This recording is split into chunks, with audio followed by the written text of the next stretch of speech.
the like Monopoly movie with Danny DeVito, helmed by Annmarie Lavorada. Danny, I just need you to be awesome. Hello and welcome to Cassette Take, where you can eject wherever you want, but please do not forget to rewind. I'm Ethan. I'm Annmarie. And Annmarie, what we just roll out from? I did not expect that. We just saw Transformers 1. Yeah, Transformers 1. And the best Transformers movie. Hands down. Michael Bay, you got nothing on this. He was a producer of He this. didn't direct it. Good job to everyone involved.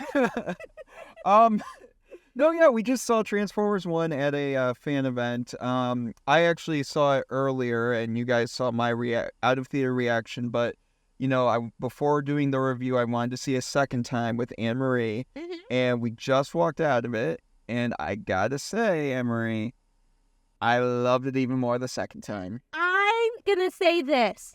I did not think I was gonna like this movie. I've seen the Transformers movies. They're fine. They're a lot of action-y. And I thought, you know what? We'll go into this one. We'll see what happens. And I leaned over to Ethan after it was over. I'm like, there's moments in the movie-going experience where you get to see something for the first time. And then once it ends, you realize, oh, shoot, I can never see that for the first time again. This was one of them. Yeah, you had this face of awe afterwards. I'm like, man, this is coming after a Transformers movie for you? Yeah. But I mean, I understand it because this movie is just that good. It takes so many elements that are filled with, typically one could view as a cliche, right? Characters that talk too much and are funny comedic effect, or certain lines of exposition that are just oh, I've heard that before. That's straight out of a Hallmark movie. But it's the execution on it. It goes to show something could be cliched as all hell, but if you execute it right, damn, you get it right, oh my gosh, I just adored this. And again, I don't know much about Transformers. I know kind of the main idea of it. And so the whole time my mouth was just gaping open. I was like, am I really enjoying the Transformers movies this much? And it was just so cool, and the actors do such a great job, and oh my god, it was so cool. I feel bad that Inside Out 2 came out this year, because Inside Out 2 will probably win the Oscar, but man, I really hope this one's close. Oh, it's definitely gonna be nominated. If it's not, then we got a problem. We riot. Crazier things have happened. The boy in the hairy feet across the Spider-Verse. So acting like that's a crazy thing. And man, I'm telling you, Miyazaki, if you're gonna lose to someone, you might as well lose to the GOAT, Yeah. So, but anyway, we're talking about Transformers 1. And for all you who don't know, Transformers 1 is kind of like a prequel movie. It's basically the robotic Transformers Mufasa, where you have two people, not Optimus Prime, but Orion Pax. Orion Pax is his name before Optimus Prime. And then D16, which is Megatron. Yes. And,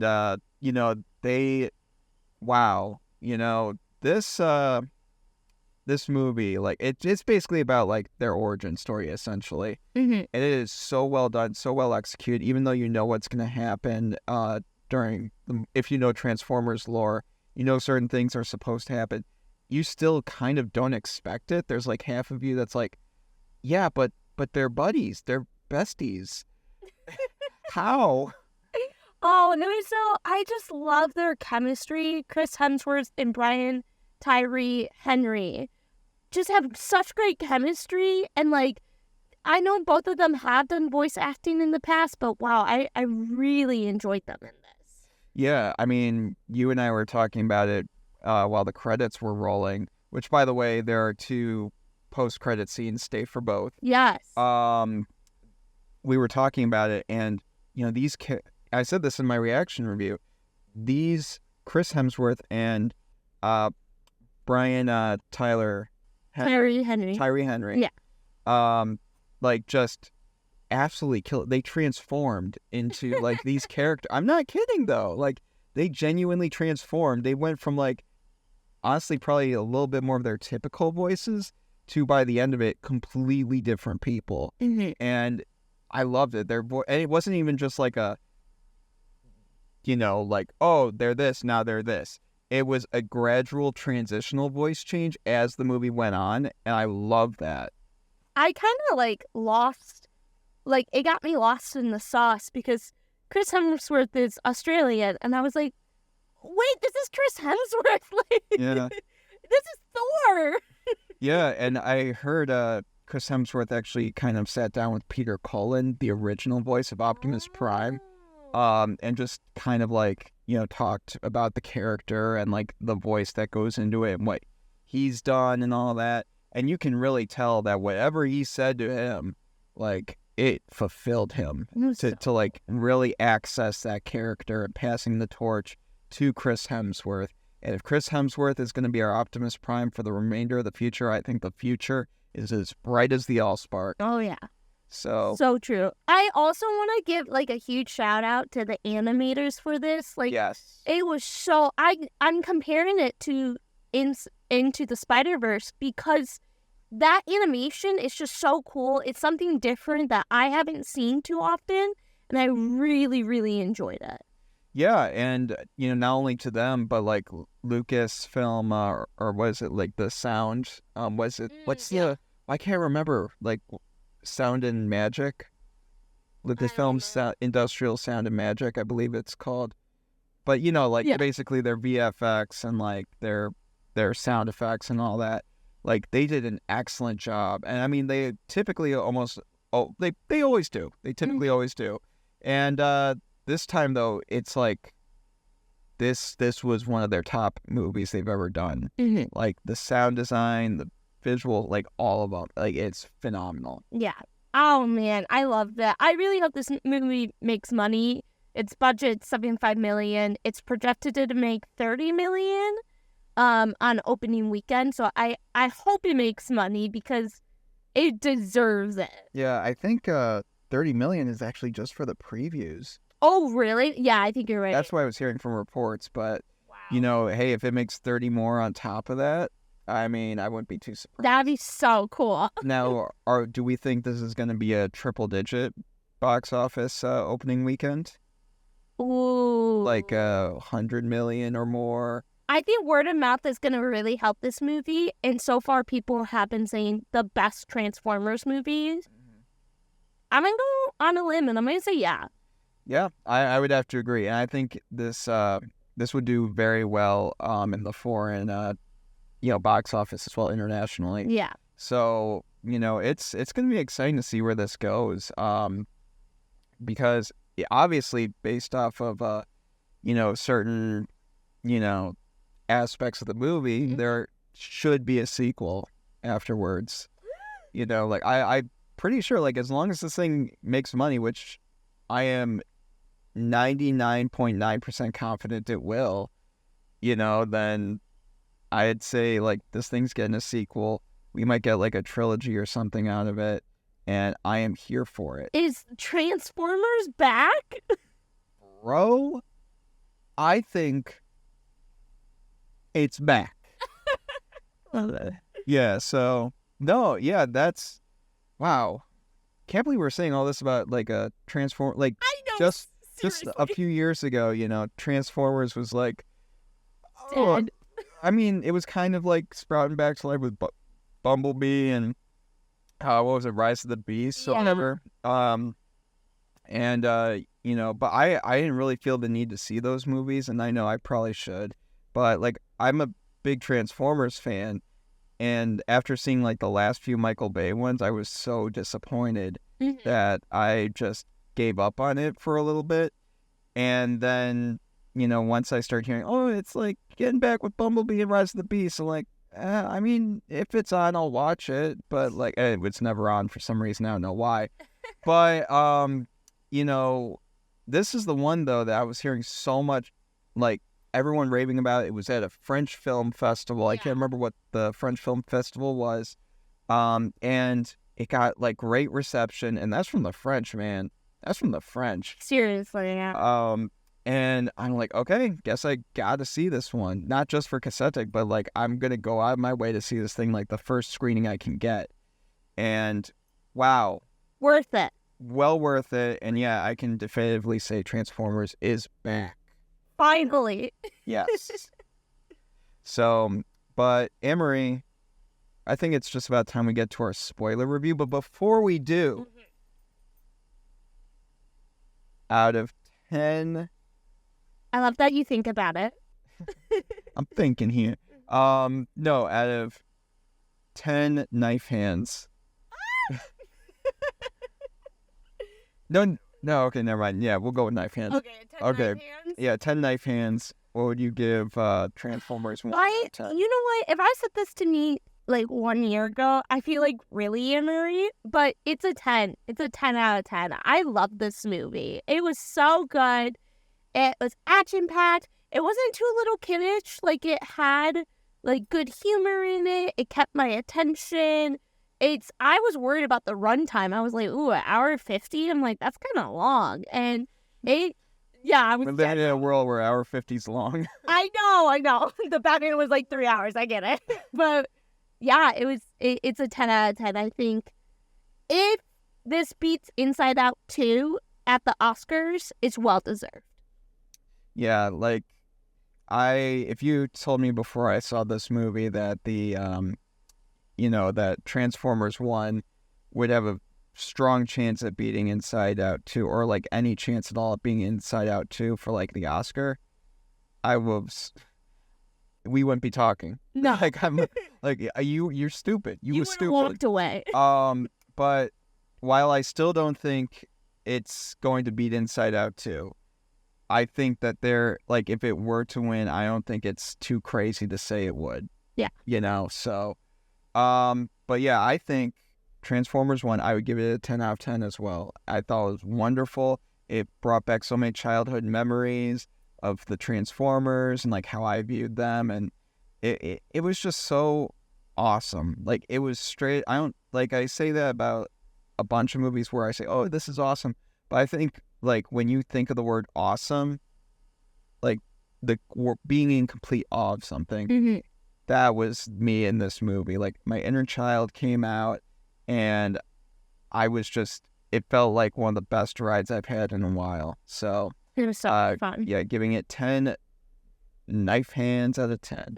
There you go. So now, Annmarie, we're going to fast forward on here to our spoiler review. And would you care to start? If you don't know the story, Megatron goes bad, which we all... Yeah, I know, seriously. It's really surprising. Is that pretty accurate to the lore of Transformers?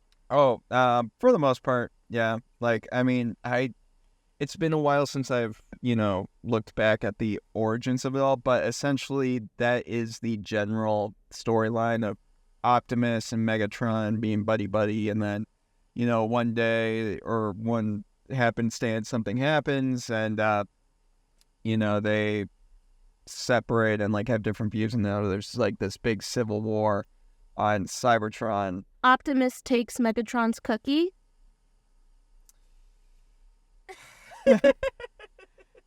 I mean, yeah, like I said, kind of. In the comics. No, I'm kidding. No, in the comics. I'm kidding.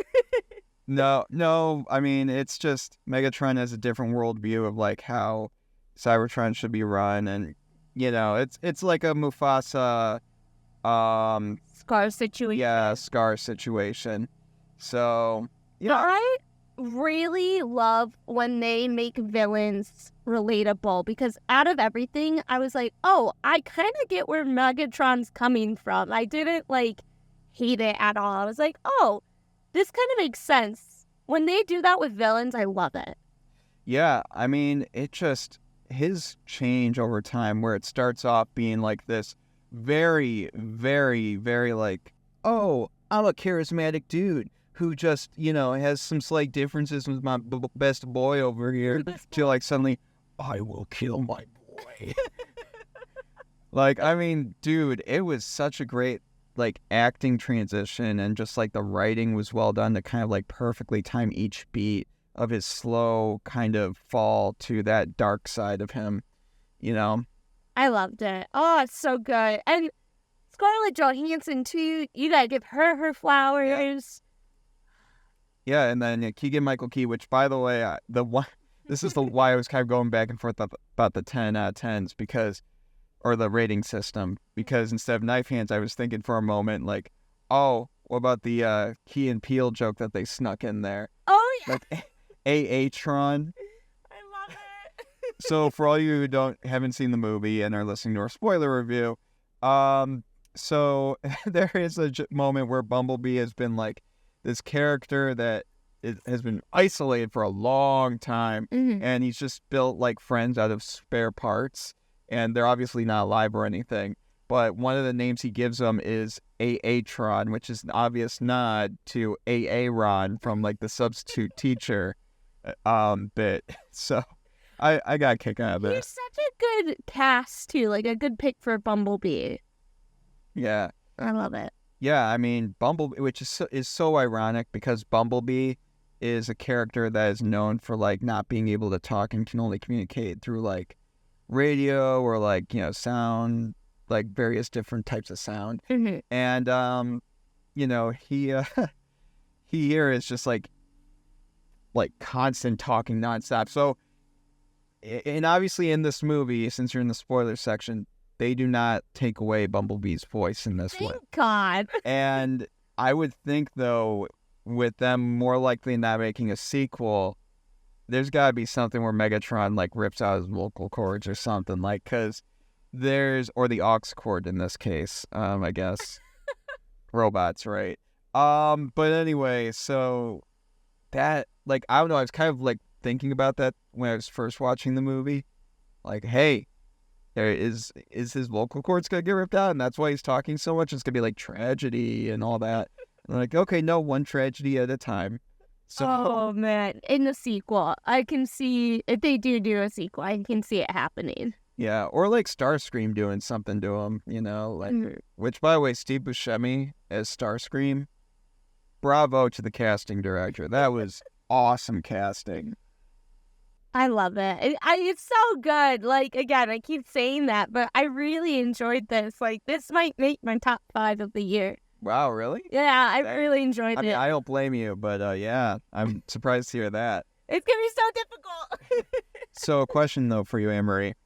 What would you say was your favorite part of the movie? The humor is the best thing ever. Like, just how quick-witted it is. There's a part where Adderley punches a robot in the face, and he's like, never mind, I'll follow you. Like, it was just, the timing of it was so funny. Yeah, a lot of the line, like I was saying earlier, the execution of all these jokes that you would think, like, if anyone else spoke them and executed them differently, you probably think, oh, I've heard that before. Why would this be funny? But the way that it's executed here, directed and acted, the timing is just so well done that you can't help but smile and laugh. Yeah, and Bumblebee, like, everything he said, I loved it so much. Oh, yes. So, I mean, this movie is a fun time. It's just a funny time. It's a dramatic time. It's a sad time. Yes. So, yeah, go see it. Annmarie, any final thoughts on Transformers 1? No, I just go see it. This movie's, like, worth the ticket price. It's worth seeing for the first time and having that experience. Yes, absolutely. I couldn't agree more. Woo! But with that, guys, what did you think about Transformers 1? Have you seen it? Are you going to see it? You will see it. Autobots, that's roll not out! A question at this point. You're going to roll out and see this thing. Roll out in style. Whether you like it or not. But no, like, guys, we want to know your thoughts on this one, because we had a fun time with it. And if you, for some reason, didn't like it, we want to hear why. If you did love it, we want to hear your constant love and admiration for this movie, because there's nothing better in the world of movies than finding a movie you love and talking about it nonstop like we do, like a bunch of bumbling idiots with blind optimism. Hell yeah. Woo! But hey, guys, no matter what your takes are, let us know what your takes are on our tapes in those comments down below. There you go. And with that, Annmarie, what topic are we fast forwarding on to next here? So there was a new trailer that came out for Mickey 17, which I did not know about this film. I don't know about you, if you knew anything about it. Oh, yes. In fact, I know it was on the list for like most anticipated movies of like the year, and all that. Because, I mean, one, you got Bong Joon-ho, coming back to direct a movie after Parasite. And, Parasite, phenomenal movie. You don't, Best Picture winner that year on... That seems so long ago. Right? But it was so good. And he's a great director, too.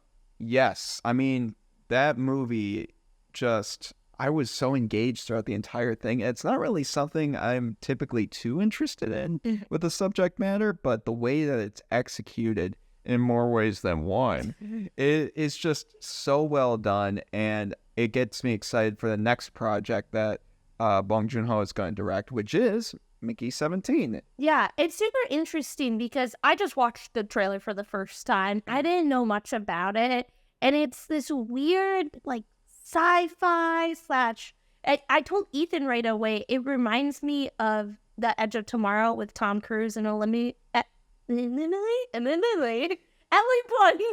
And I really like Robert Pattinson. This man deserves an Oscar. Just for the trailer alone. Yeah, his voice is so different. Yeah. Weird. And It sounds like a 1950s kind of like comic booky, nerdy kind of guy. Yeah. You know what I mean? Like a Archie friend kind of thing. his voice is so different from Batman, where it's all like, I'm the Batman. Can you imagine if that was Bruce Wayne? It's always like, I will avenge the night. I am the Batman. Oh my god, it sounds like the Riddler, actually. a little bit. A little It's so kind of quirky and fun. Yeah. So that's why, Robert Pattinson is so great at doing voices.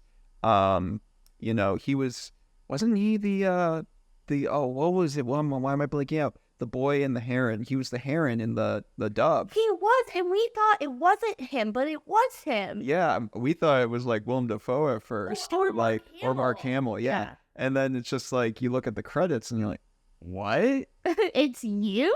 And then also his work on The Lighthouse, where he Yeah. does that Boston accent kind of thing going on, and it's just, man, that man can act. Yeah, I'm super excited for him. And it looks like he's doing, he's playing, oh my god, I almost said he's playing with himself, and then I stopped. We finished The Lighthouse. That was a while ago. But it's hard to act against yourself. Most actors talk about that.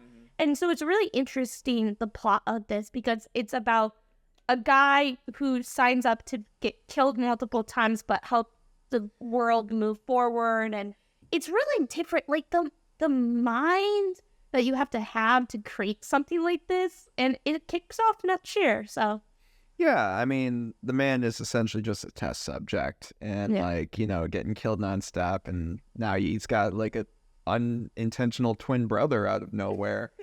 multiple. Yeah, so it's an interesting concept, that's for sure. Yeah. We've seen it done before. It's like, oh my gosh, a clone of me. But this one's different. This one's different with just the idea of he wasn't expecting this to be he was just expecting to just come back constantly through this. And now it's just this it's like two different traditional stories merging into one new one. And I really like that fact about this Mickey 17 one. And then you blend that with Bong Joon-ho coming to direct it, one of the greatest actors in the world right now, Robert Pattinson. And I mean, and the rest of the cast too is pretty good. I think you got Mark Ruffalo in there, and who else? I can't think of it right now. Yeah. But those names alone, I mean, you got yourself a good movie there. Yeah, I'm hoping it does well. I do fear a little bit because it kind of, and this sounds really, really bad. I probably will get hate for this. It kind of looks a little Netflix-y. Just the idea of it seems a little Netflix-y movie. We know how those turned out. So I really hope it's done well, but, you know, you have to trust in the people that are creating it. Yeah, I mean, if given the chance, I'd put my money on the man that won a Best Picture Yes. award. 100%. So, Don't come at me. no, again, this is not The Lighthouse. No. Anyway, hey guys, have you seen the new trailer for Mickey 17? Are you guys excited for it? Are you, kind of worried about it? You thinking like Bong Joon-ho might take a step down? Are you like Annmarie, where you're thinking it's going to be like a Netflix movie where it could go either way? But hey, whatever you're thinking, let us know your takes on our tapes in those comments down below. And with that, Annmarie, what topic are we fast forwarding on to next year? It has been next year. Did I say next year? Yeah, you said next year. All right, we're taking a break here. No. I was like, wait, it comes out in October. What are you talking about? So it's been the week of trailers pretty much. And another trailer came out for Heartstoppers. Now, if you don't know, Ethan and I you introduced me to Heartstoppers. I had no idea what this was. And I got Netflix and I watched it. And it's so cute. It's so adorable. Yeah. And Ethan actually got me the first book, and I'm halfway through it right now. And I love it. Like, I love this cute little coming of age story. If you don't know, you put a coming of age or a gay story in front of me, and I love it.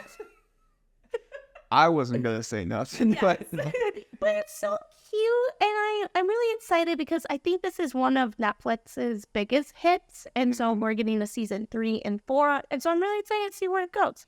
yeah, I mean, the first season, I really enjoyed it thoroughly. Like, it was a wholesome, like, sincere, just such uplifting show. Yeah.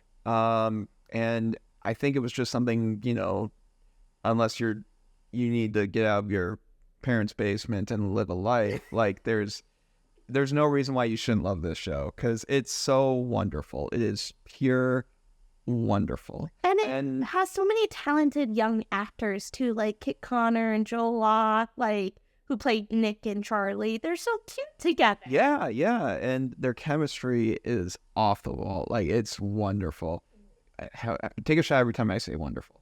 But, the second season, though, I was kind of iffy on. Like, for the most part, I enjoyed it, but it just felt it kind of strayed a little away from the what made the first one so good. Mm-hmm. Not by much, but like just enough from like, yeah, you're just below the first season for me. Again, not to say I didn't enjoy it, but just relatively speaking, I put it below that first season.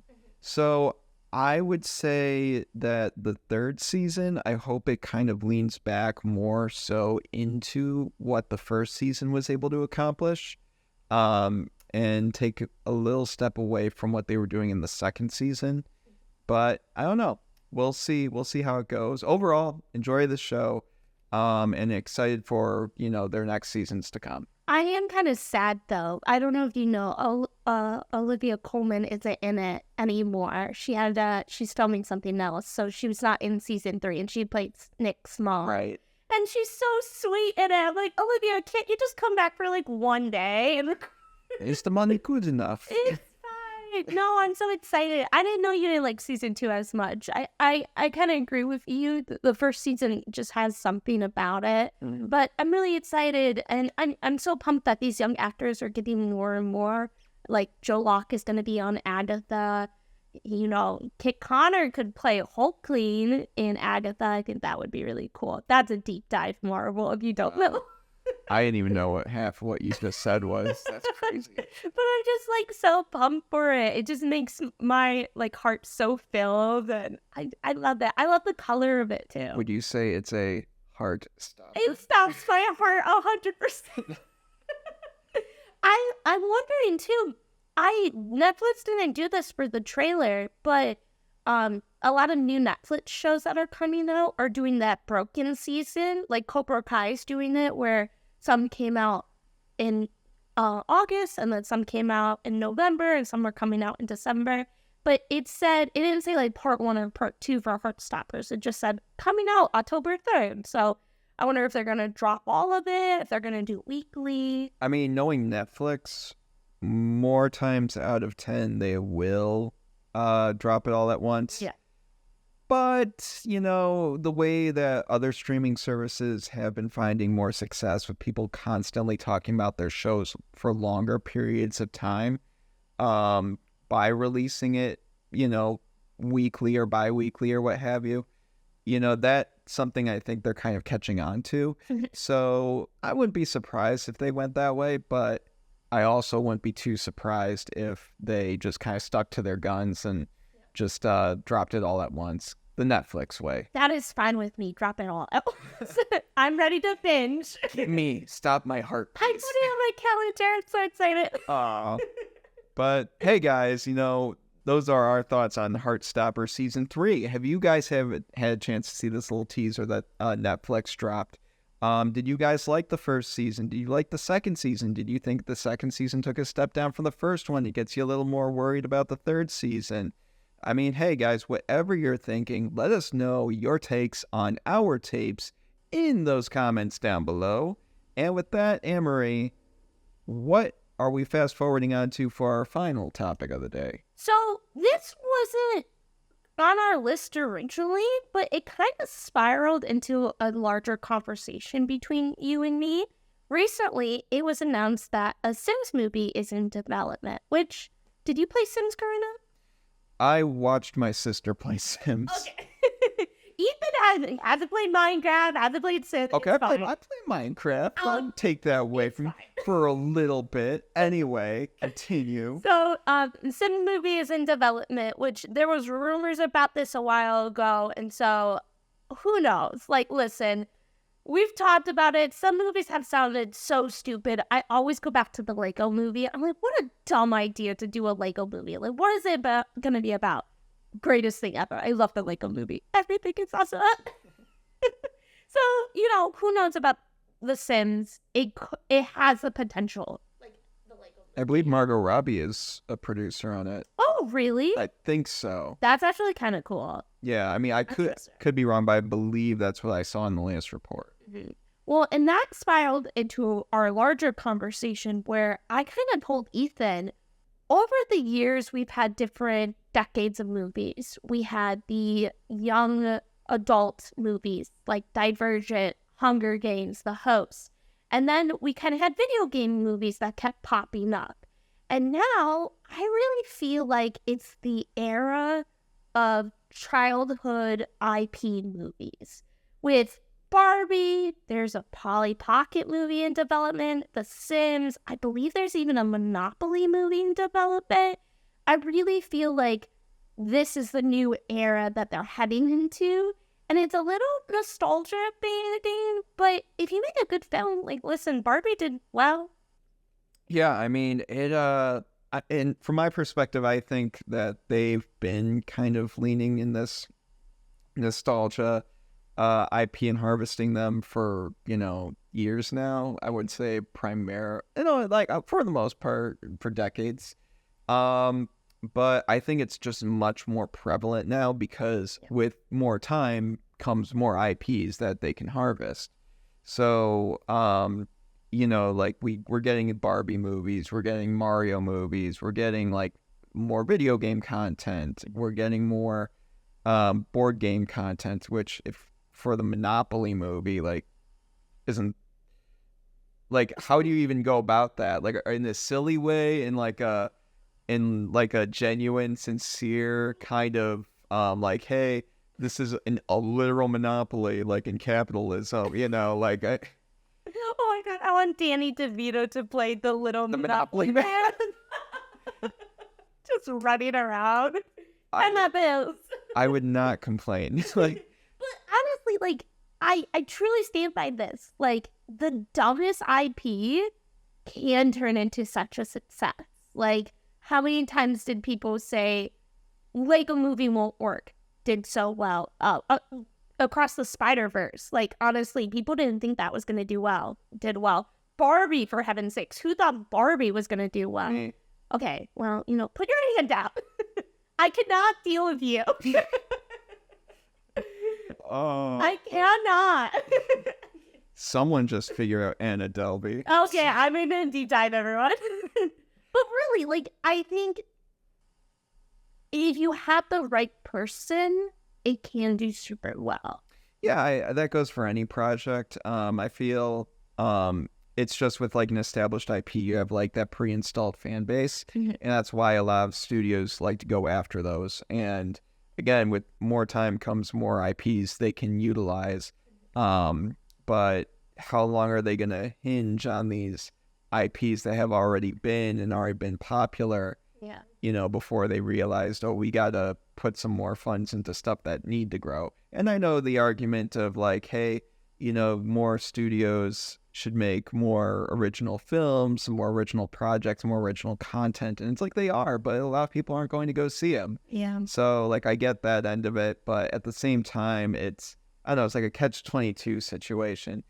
I want any movie for the most part to do well, but it's just there's obviously a lot more of a base and support like pre-installed when you are an established IP. Yeah.